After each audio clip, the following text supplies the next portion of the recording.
This is CBC Winnipeg News.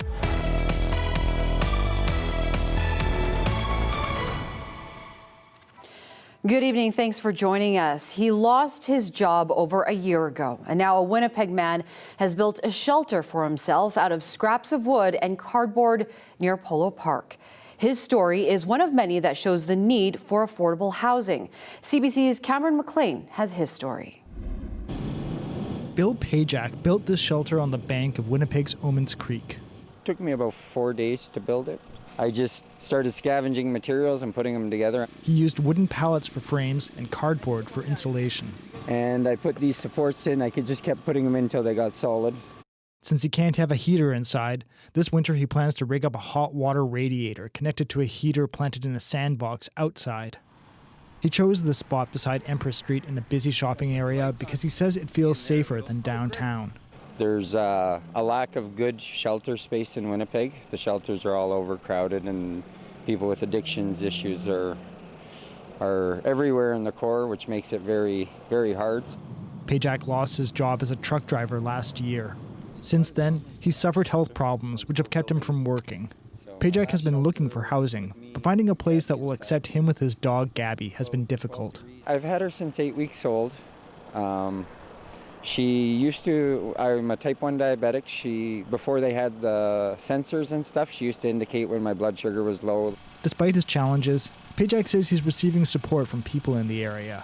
Some of that support has come from Daniel McIntyre councillor Cindy Gilroy.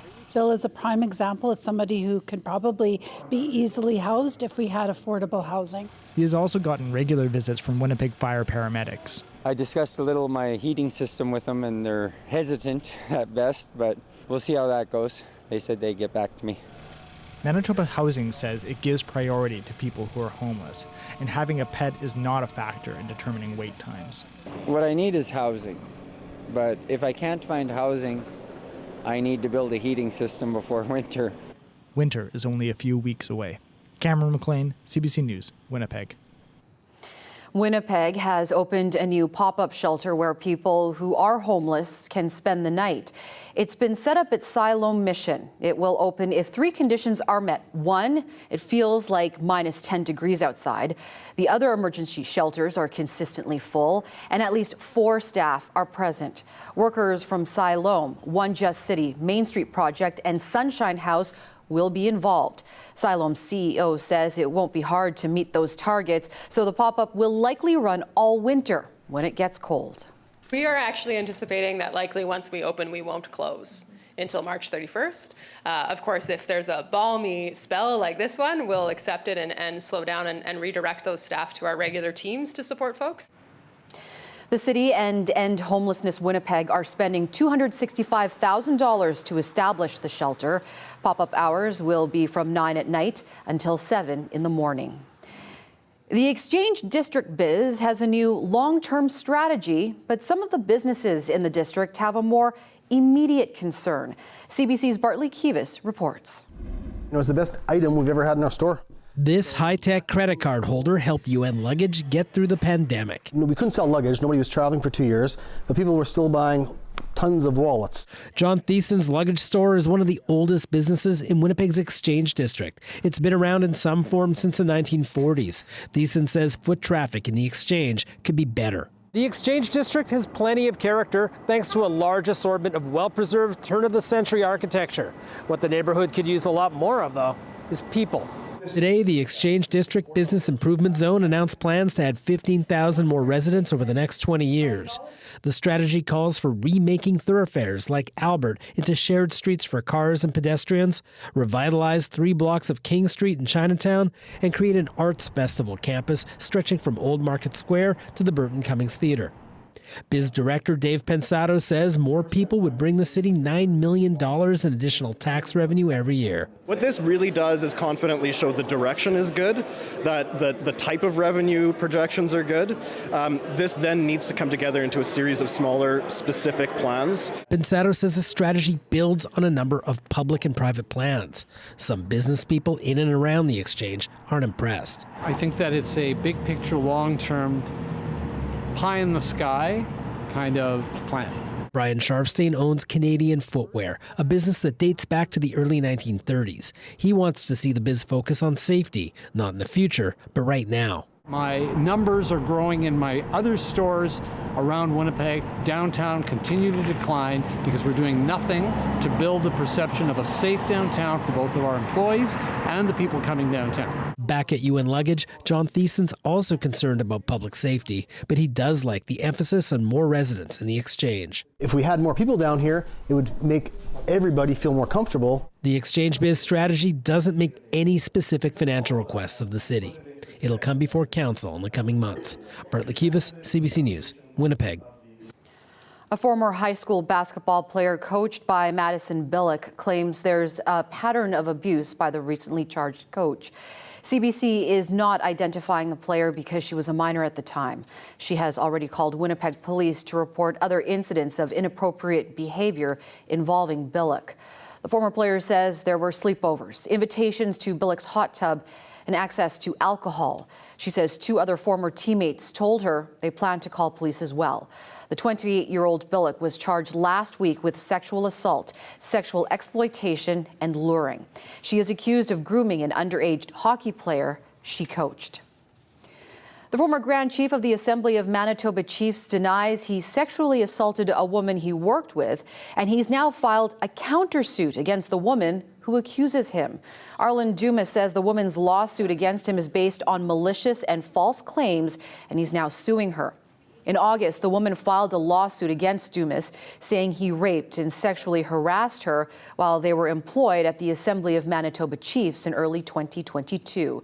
Dumas's counterclaim says the woman's defamatory comments have caused him public humiliation and emotional distress and damaged his reputation. He is seeking unspecified amount in damages. CBC has reached out to the woman's lawyers for comment, but has not yet received a response. Former Manitoba Premier Heather Stefanson may step down as leader of the Progressive Conservatives sooner than expected. Today, she met with reporters. CBC's Ian Fraze was there and has the story. Heather Stefanson returning to public life. So I thought I would just start off. Official opposition leader holding her first media briefing since the election 6 weeks ago. The PCs once said Stefanson would remain leader until there is a successor. Now she's saying this. Or until I decide otherwise.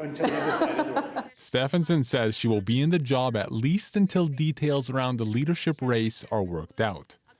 That could happen early in the new year. My commitment was to look at ensuring that we have a smooth transition through that process. On election night, no departure date was set, but it seemed to be coming soon. I will be stepping down as the leader of the A few days later, the PC said she'd stay on until a replacement was chosen in 12 to 18 months.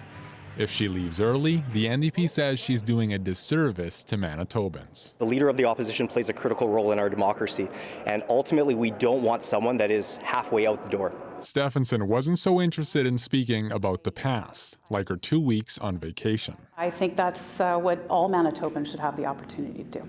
Stefanson wanted to talk about politics. She called out the federal Liberals for creating a carbon tax exemption for some. What we saw the Prime Minister do is absolutely atrocious, what he has done to tear our country apart by giving the Atlantic provinces special status on this. She said affordability, healthcare, and public safety will be top priorities for her party. Her focus is to hold the NDP to account on those issues. Ian Fraze, CBC News, Winnipeg. The College of Physicians and Surgeons of Canada is backing down on plans to increase the time it takes to train a family doctor from 2 years to 3. Newly elected college president Dr. Michael Green says they have heard the concerns of doctors across the country. He says the college will work with its members, chapters, and partners to address challenges in family medicine together. Becoming a family doctor in Canada is a 10-year process. Some worry an extra year of training would make the shortage even worse at a time when 1 in 5 Canadians don't have a family doctor. People at Opaskwayak Cree Nation are in shock and disbelief after a local man died fighting in the war in Ukraine. 25-year-old Austin Lathlan Bercier went to Ukraine last fall to help the Ukrainian army in the war against Russia. His family learned of his death this week. Edwin Jebb is a counselor at OCN. But it's going to be a hard process of grieving and hard process to try and process this whole thing, as to why it happened. But, that's what happens in war, I guess, people do get killed. And I'm sure Austin knew the dangers that were involved in it, but he was a young man that believed in helping the community and in the next step, helping the country and helping the world.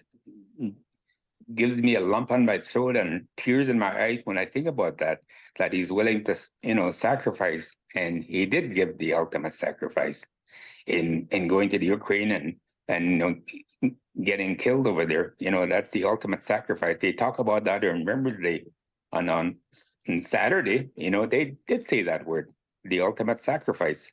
Right now, I think we have to remember that he was an honorable person and he cared for everybody. He cared for the world, cared for the Ukraine. He cared for his people, and the family is asking for prayers, the prayers from the four directions. The Salvation Army is kicking off its Kettle campaign in Winnipeg. It hopes to raise $300,000 to support its Christmas assistance programs. The money also helps the Salian's year-round programs and services like community meals, housing resources, and homelessness prevention.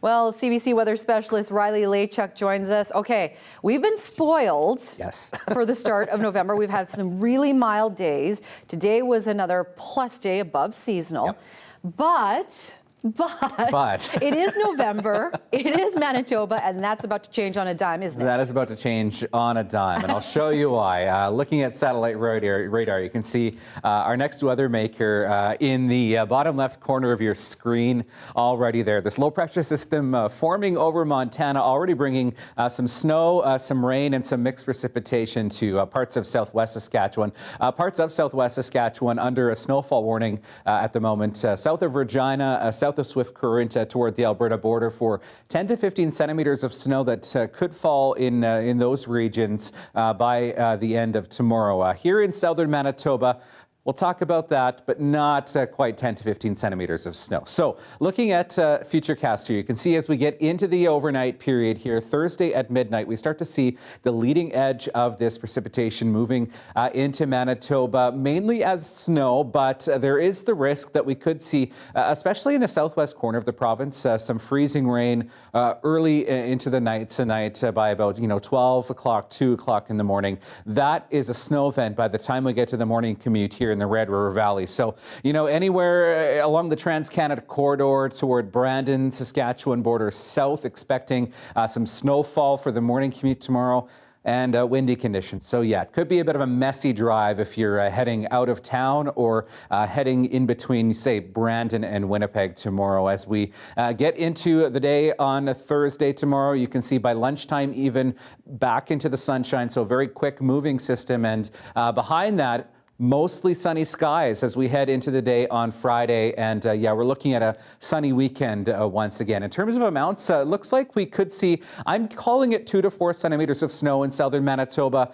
Could see some of this melting on contact though, especially once we start to see some of that daytime heating and the sunshine as we get into the afternoon tomorrow. Winds, bit of a different story here as well. So we've been seeing a bit of gusting through the day today. We'll see our winds shifting around out of the northwest as that system begins to move into the province through the morning tomorrow. You can see winds out of the north first thing in the morning, 20 gusting 40 for the Red River Valley, and that's really what we're going to be seeing as we head through into the afternoon tomorrow as well, before we start to see things dying off once again as we head into Friday. 7 degrees right now in Winnipeg. We reached 9 this afternoon. Winds out of the southwest, almost at 30 at the moment. We'll see risk of freezing rain down to -1 in the city tonight. Winds out of the north at 20. We'll start to see Some gusting happening as we start to get into the day tomorrow. 2 to 4 centimeters of snow through the morning, 0 first thing in the morning, and then a +1 tomorrow afternoon with windy conditions. Winds out of the northwest gusting to 40, and then back into the sunshine, 3 degrees for Friday, a pair of 5s for Saturday and Sunday. But Marge, we have more snow on the way into next week. I'll have those details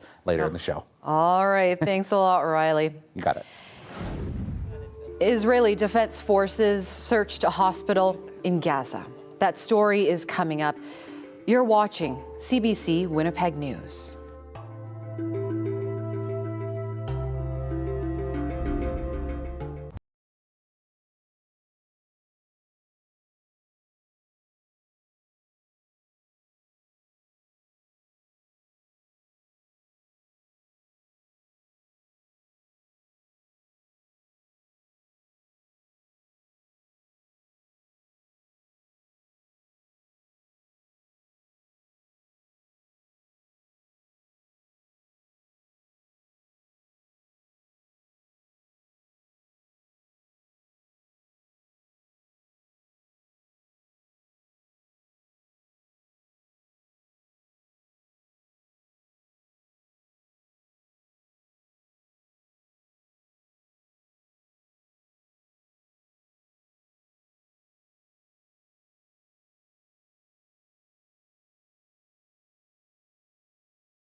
The Israeli military has staged a major operation inside a hospital in Gaza.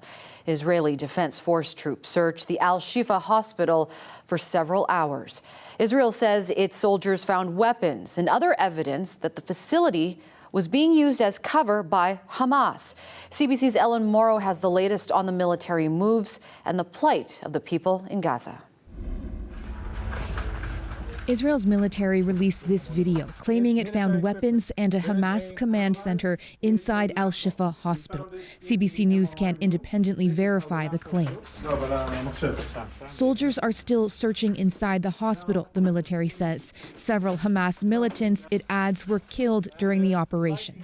Hamas denies using Al-Shifa as a base.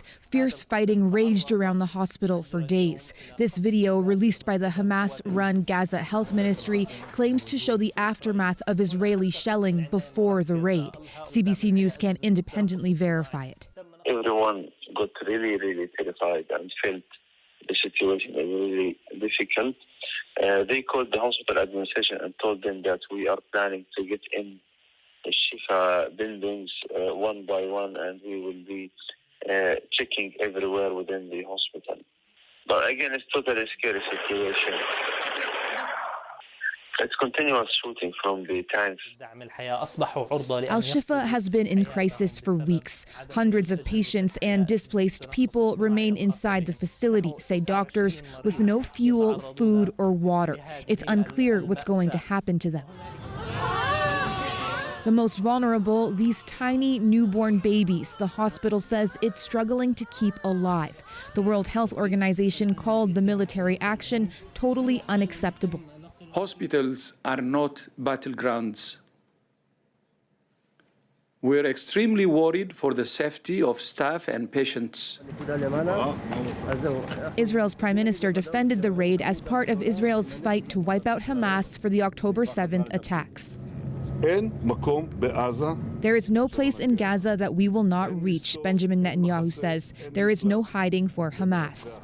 At the Rafah border crossing with Egypt, some fuel is now being allowed in, but Israel is only allowing it to be used in UN trucks. None will be sent to Gaza's ailing hospitals, begging for fuel to keep vital equipment running. Israel fears it will end up being taken by Hamas. At this hospital in central Gaza, child after child after child injured in an Israeli airstrike. Suddenly, the rocket hit the floor above us, this man says. 3 of his kids, he adds, are missing. Outside, prayers for the dead. Yet more families here plunged into mourning. Ellen Morrow, CBC News, Jerusalem. Prime Minister Justin Trudeau is coming in for some criticism over his recent comments about the Israel-Hamas war. Trudeau called on Israel to use maximum restraint and cautioned that the world is watching, and that has put him in a political bind with both sides. CBC's Rafi Bouchikanian has more. I urge the government of Israel to exercise maximum restraint. Justin Trudeau on the conflict in Gaza Tuesday night. The world is watching on TV, on social media. We're hearing the testimonies of doctors, family members. Words with no change in policy with regards to support for Israel, but the change in tone got a reaction from that country's leader just hours later. It is not Israel that is deliberately targeting civilians, but Hamas that beheaded, burnt, and massacred civilians in the worst horrors perpetrated on Jews since the Holocaust. And the forces of civilization must back Israel, he said. Call for ceasefire! You have to die! Please. You have blood on your hands! Not long after that, Trudeau found himself hounded at a restaurant in BC by pro-Palestinian protesters. 250 of them, Vancouver police say. People are frustrated because Canada has not taken that position. Justin Trudeau has not taken that position of a ceasefire. Asked about the Prime Minister's comments today, this is how Chrystia Freeland responded. The humanitarian situation in Gaza is heartbreaking. It's really difficult to see the images of what's happening. While Jewish and Muslim community groups in Canada are unsatisfied for different reasons. Delivered sharply and curtly, with the accusation of Israel killing of women, killing of children, killing of babies, really was something that did not properly contextualize how we got here. The fact that the Canadian Prime Minister has clearly decried the killing of women and children and babies, and has clearly said it needs to stop, we think that that is an important and a positive step, but we need to see more. Canada needs to take a leading role internationally in terms of advocating for a ceasefire. The debate has divided Parliament too. The Conservatives and most Liberals do not want a ceasefire, but the NDP, the Bloc Québécois, and 25 of Trudeau's MPs are calling for one. There is no indication the government's language may evolve further than it already has. Rafi Boudjikanian, CBC News, Ottawa. Meanwhile, Prime Minister Trudeau arrived in San Francisco today for a 3-day meeting of the Asia-Pacific Economic Cooperation Group, or APEC, as it's also known. The Prime Minister's main goals at the summit include deeper economic collaboration with APEC nations, to foster middle-class growth and healthy regional competition, and collaboration on the fight against climate change. The Supreme Court in the United Kingdom has struck down a controversial government plan to deport asylum seekers to Rwanda. It's a serious blow for Conservative Prime Minister Rishi Sunak. CBC's Abby Kwadasan has the details.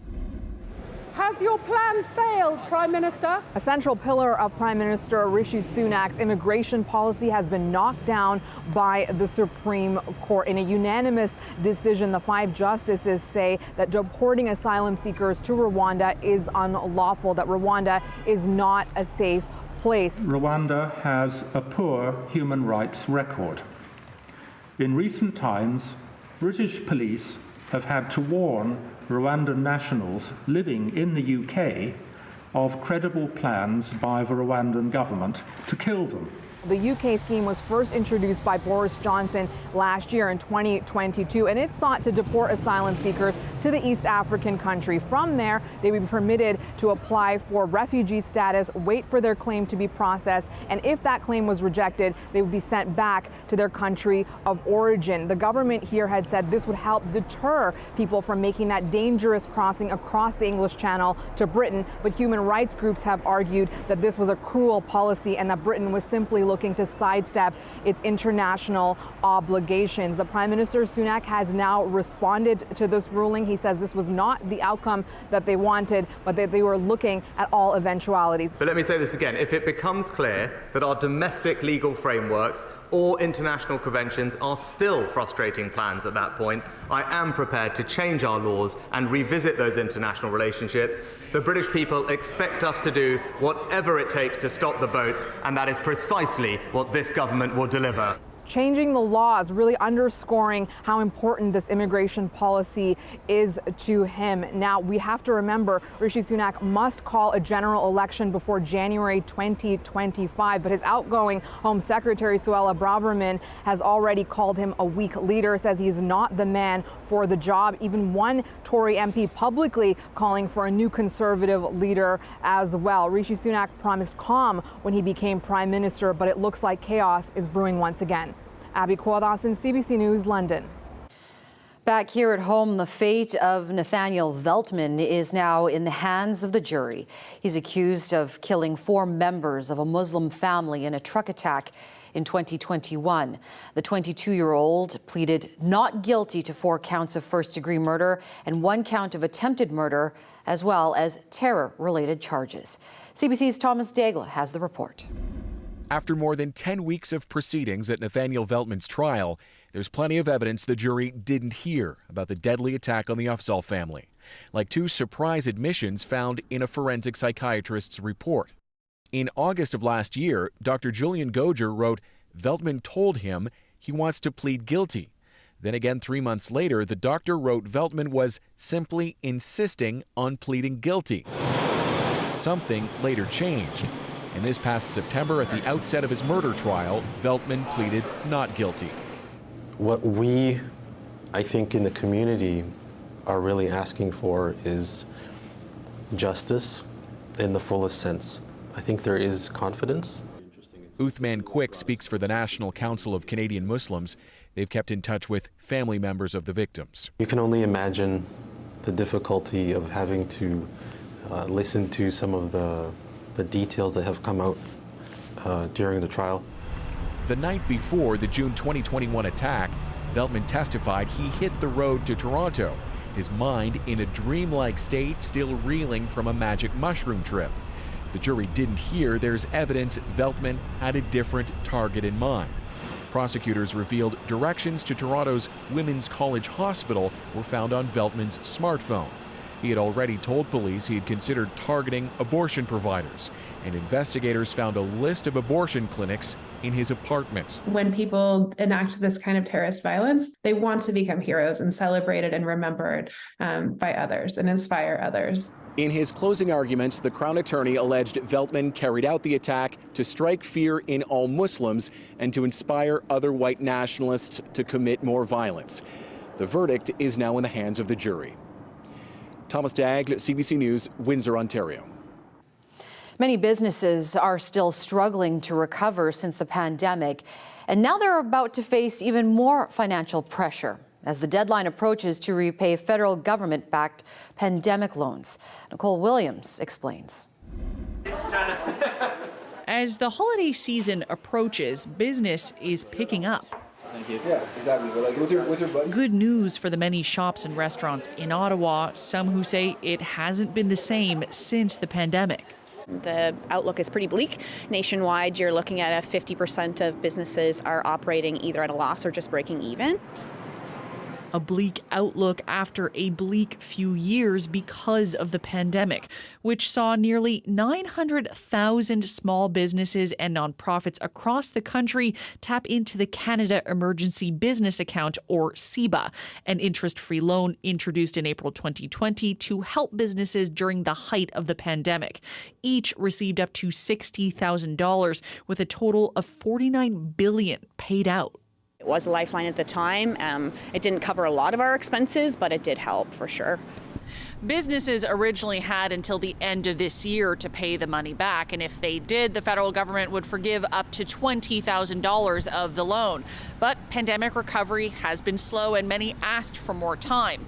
The federal government did push back the deadline, but only by 3 weeks. It's just math. You can't afford it. This accountant says that's not enough time. Many of his clients took the loan and are still struggling.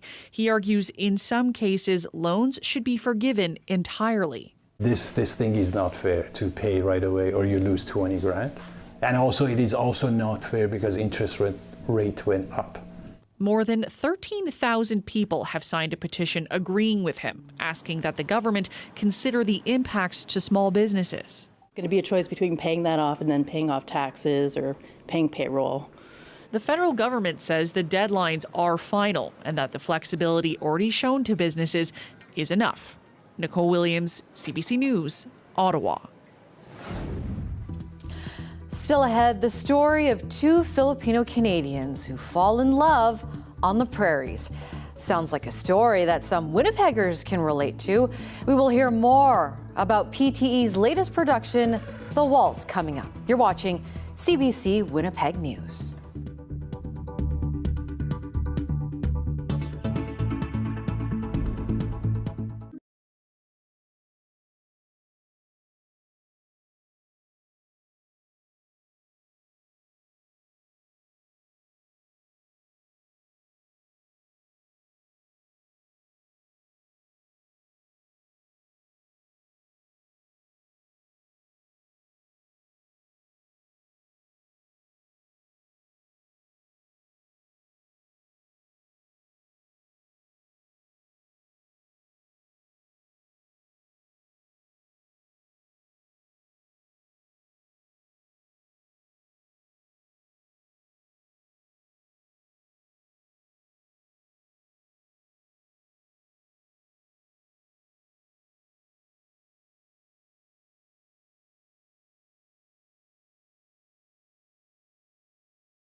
The second production at Prairie Theatre Exchange is a sequel to a play that made its Winnipeg debut 5 years ago. The Waltz is a romantic comedy about two Filipino Canadians who find they have a past connection without knowing it. It was written by Mary Beth Badian.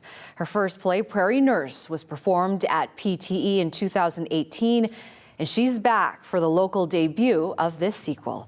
I spoke with Badian and the two stars of the show yesterday. So, Sherry, is she the Elizabeth to your Mr. Darcy? Or maybe you've known each other since you were kids, like the Anne to your Gilbert?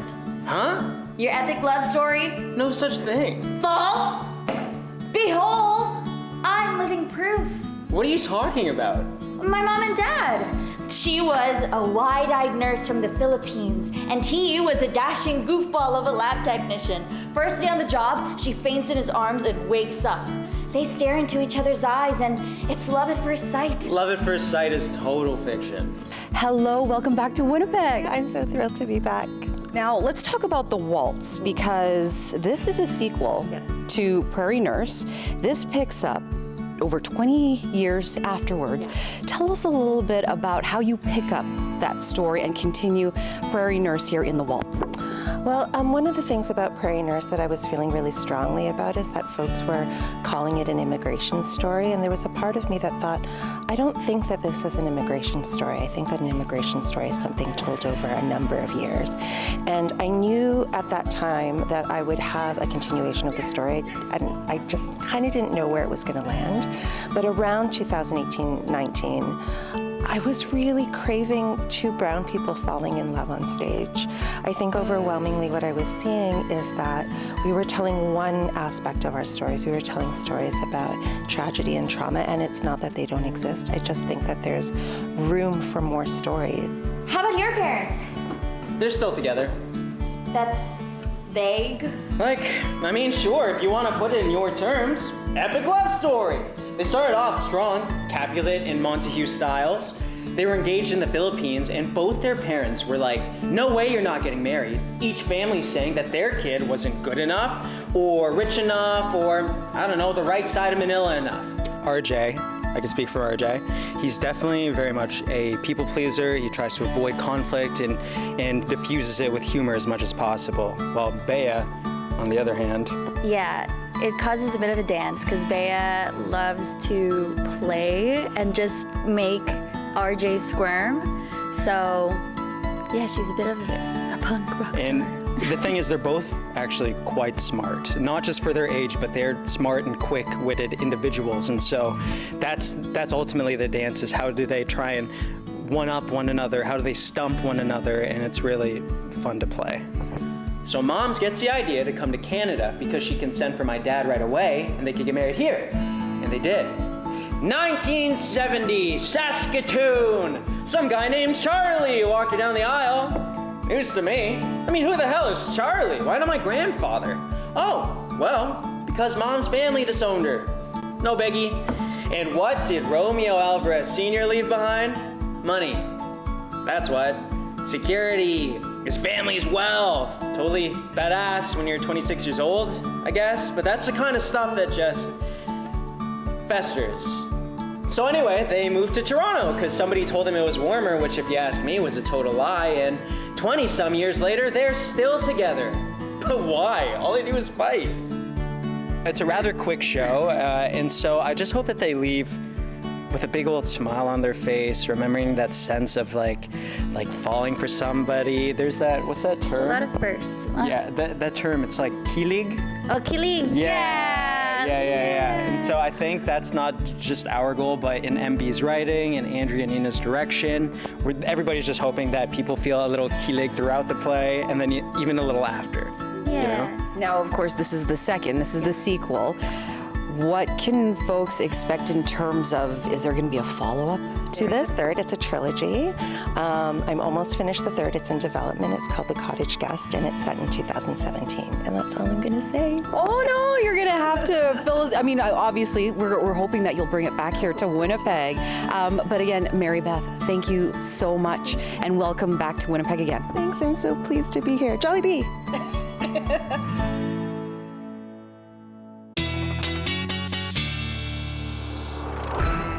Weather Update is brought to you by the art and beauty of the National Ballet of Ukraine. January 29th at the Burton Cummings Theatre. Tickets. There was snow. I saw snow in that ballet graphic. I mean, that's just probably a sample of things to come. Oh, but I think so. Before we talk about what's in the forecast here, it's been warm, not just only here in Winnipeg, but for many parts of southern Manitoba. No record breakers, but some places did get to double digits, didn't they? Double digits today in Portage la Prairie, Sprague, Gretna, which was about a degree off of breaking a record. Carberry also in the double digits today. Winnipeg, we got to about 8.5 degrees. Round it up to 9 if you want. Yeah, let's take the 9. We'll take the 9. That is way above normal for this time of the year. And I'll show you the almanac because we are really looking at temperatures that are in some cases like, you know, close to 10 degrees above normal for this time of the year. So normal high for this time of the year, -2. Some places in southern Manitoba aren't even going to get down to -2 overnight tonight. Last year, this time we're at about -4. Record was 16 degrees back in 1939. And look at these sunset times, 4:45 the sun setting. We are going to see our sun setting in the coming weeks at about 4:27 in the afternoon. So a little bit of a reality check. Looking at your current temperatures right now, still 9 in Morden this hour, a pair of 7s in Winnipeg and Victoria Beach. Bit cooler back to the west and into northern Manitoba, -9 right now in Churchill, hanging around the freezing mark for the most part across southern Manitoba this evening. -1s for Kenora, 0 for Dryden tonight. We'll see clouds start to build in through the night tonight. That's same for southeastern Manitoba. We'll start to see our cloud cover start to build in. Temperatures once again around the freezing mark, -1s across the region this evening. We'll start to see the snow moving into the southwest into this evening tonight. -3 in Brandon, -6 in Swan River, and in northern Manitoba. Chance of flurries still in some parts of the north. -8 in Thompson tonight, -6 in Gillam. A pleasant day tomorrow. We're looking at mainly cloudy to cloudy with sunny breaks across much of the region. Chance of flurries toward the east as well into northern Manitoba. 2 to 4 centimeters of snow starts early in Brandon, Portage la Prairie, and Morden Winkler. We'll start to see more sunshine as we get close to the lunch hour tomorrow. Chance of some light snow in Dauphin tomorrow at 0. The southeast looking like this, 2 to 4 centimeters of snow in the morning through the Red River Valley. Toward the east, this is morning, early afternoon snow, temperatures around the freezing mark, and snow later in the day for northwestern Ontario. Temperatures at 1 for Kenora, a bit warmer in Fort Francis, but otherwise around the freezing mark, and we're expecting that 2 to 4 centimeters. We do have more snow in the forecast as well, Marjorie. I'll have those details in your 7-day forecast. All right. Thanks a lot, Riley. You're welcome. Well, as winter and the holiday season arrives, we tend to pull out heaters, extension cords, and candles. All of those items can become fire hazards. Coming up, we'll speak to Winnipeg Fire Paramedic Services about how to stay safe if your house catches on fire. You're watching CBC Winnipeg News.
A recent house fire and the harrowing escape had CBC Radio's Marcy Marcusa thinking about this time of year. Many people will be lighting candles and using space heaters. It had her thinking about how important fire safety plans can be. This morning, she spoke with Doug Sinclair, the fire public education coordinator with Winnipeg Fire Paramedic Services. People think they're ready in their homes, right? You think, I don't need, I know what I'm doing. I'm safe. But then that adrenaline kicks in, stress can kick in if there's actually smoke or a fire in your home. How should you be ready so that doesn't take over and you actually can execute your escape plan, so to speak? Yeah, that's a good word. Execute escape plans. Having an escape plan, having a plan in place is essential. So talking about it, reviewing it. As monotonous as it might sound, a lot of times we think in our own homes, nothing's going to happen. If something does happen, there's smoke, I can smell it, I can get out, I have an exit plan. I know my home inside and out. But when there's smoke conditions and there's alarms going off and there's a little bit of heat, things change dramatically. So having the plan, reviewing it, and then executing and practicing the plan is very essential.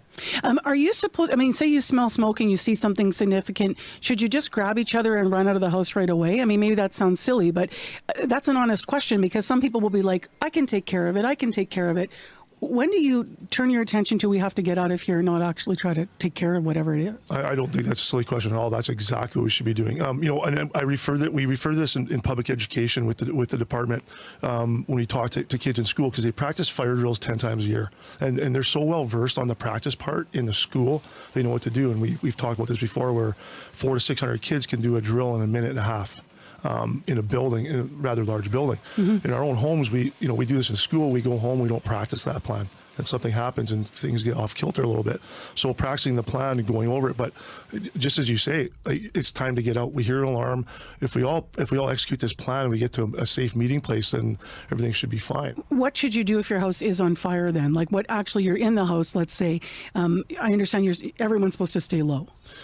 Yeah, stay low and go is what we want to do. And obviously, heat and smoke rise. So we want to stay under the smoke. But, we always say this, again, especially when we're talking to members of the public, is that if you have working smoke alarms in place and you have a plan, you hopefully don't have to get to that point. And I know after the first practice, things get a lot better. So if you do a second and third practice in your home or wherever it is you are, in your residence or your workplace, that plan basically gets a little more simpler, I guess, so to speak. Yeah. And what are the critical points of that? Is it knowing where you're meeting, or knowing which window you're going to go out, and if that window's blocked, which other one? Like, it's that detailed, right? Yeah, another great question. Anywhere if we're sleeping in your sleeping quarters, wherever it is you are that you're asleep, you should have 2 ways out of every room. So that's something you have to talk about in your plan. A window, a doorway, things like that. Could you access your window? And we get this a lot from school-age children. What if I live on the 7th floor of a high-rise, for example, and I have, with my window, how am I going to get in my window? That's to basically signal fire crews. If I could open my window, I could even push my screen out if I'm able to do so. I could signal crews. They know exactly where you are. If I live in a house or a residence where I could access the window, that's very important, that I can escape through the window or the door. So I have 2 ways out of every room. You can't practice whether or not the window will break. I always wonder about that. If it won't go up, or if you can't push it out, or so you kind of have to really look around your home and think about what the specifics of your home are. Absolutely. That's part of the plan, right? A lot of times we just talk about the plan, but if you can actually physically go around, especially if you got children, I find that if you can, if you have young children, are they able to just maybe unlatch a window, and can they slide it open, or can they lift it open and things like that? Now, this is no judgment, Doug, on any of the heroes we've covered in the past at all. But if you have made it out, should you go back in? Absolutely not. And I know it's a difficult question, because there's so much at stake with whoever's in the home, or things like pets. They go back in for things, and we don't want them to do that. If you have a working smoke alarm, or working smoke alarms in your home, and you have a plan, and you mentioned a safe meeting place, that's very essential. Mm-hmm. That if we have the plan, our alarms are going off. It could be 3 a.m. and actual smoke conditions arise. We get to our meeting place. We know we have accountability. We know what's happening. We can get out safely, not have to go back in for devices or pets or even people. It's interesting, because as somebody was sharing with me at one point that there was sort of a fire, I think it was in a larger environment like a school, but before pulling the fire alarm, the kid actually went to tell sort of an adult. So you kind of have to reprogram like the fire alarm messages as well and what that means. Because often the first thing to think of would be to go to somebody who could help you. Absolutely. And there's a lot, things change. We talk about a plan where there's nothing happening. There's no smoke. There's not, it's a what if situation. Mm-hmm. And again, when we mentioned this earlier, that when if there is smoke conditions or fire conditions, that changes your plan of action or your thought process. And that's why if we don't practice that plan, we don't lay it out, we don't talk about those things, we don't test our alarms, and something does happen, that it really throws your thinking process off. So that won't kick in when you're in that stress moment. Exactly. The more you practice, the better things become. All right, space heaters, we know we're supposed to plug them into a wall and a dedicated outlet. I know lights, we're not supposed to have extension cords like going all over the place. But you still see people wrapping a damaged cord with electrical tape, and why not? Why not? Well, again, those things can short out, like overloaded, power bars, overloaded outlets, things like that. And we have more, like you mentioned, cell phones. We have so many more devices nowadays with laptops and computers and whatnot, and phones and things like that. And for overloading those things, they could have a tendency to create electrical fires. What does overloaded mean? Because people buy those outlet things that go over, especially in an old house. You put it into the major thing in the house, your outlet, and it gives you 4 different outlets, maybe 6 different outlets. Is that not okay? No, if you have a power bar with 4 outlets, that's fine. But there's people who have extensions off of those outlets, right? You can have like a double extension, or you can have an extra extension cord. Now you got 2 or 3. So if you have a power bar, for example, with 4 outlets, and you have 6 or 7 devices plugged in, that means you're overloaded. Thank you very much for coming in. As I said, we're ahead of candle season, so we're all thinking about these things, and we should be. So appreciate your time. Thank you for having me. Stay with us. Still ahead, Riley Lachuk is back with your 7-day forecast. You're watching CBC Winnipeg News.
Thought I'd show you another look at the radar here, and you can see this area of low pressure to the west of us starting to make its way toward the east. Some snow already in parts of southwest Saskatchewan, some mixing as well. So take care on the morning commute tomorrow, because I think we're looking at probably some dicey road conditions and some snow first thing in the morning. I'm saying 2 to 4 centimeters. Winds gusting to 40 through the day tomorrow. Then we start to get above seasonal again. 5 degrees to the weekend. Breezy conditions for Sunday and Monday. Chance of flurries on Monday, but then as I move out of the way here, you can see that we have some snow moving in toward the end of the week as well. -1 for Tuesday, and snow and -6 on the way for next Wednesday. Well, it is a tourist attraction any time of the year. That's right, Riley. But London's Royal Botanical Gardens is lighting up the holidays again this year. Here's your Daily Lift.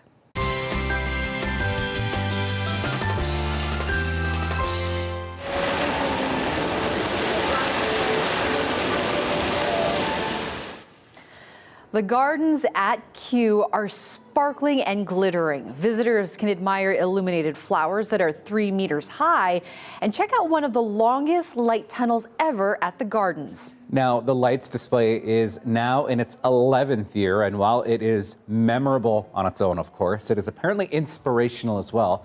The team at Kew Garden says almost every single year there is a proposal at this location. Love is in the air. How romantic. That is very romantic. Yes, very sweet and beautiful. Absolutely. Yeah. Thanks so much for joining us. We'll see you again at 11. Have a good evening. Good night.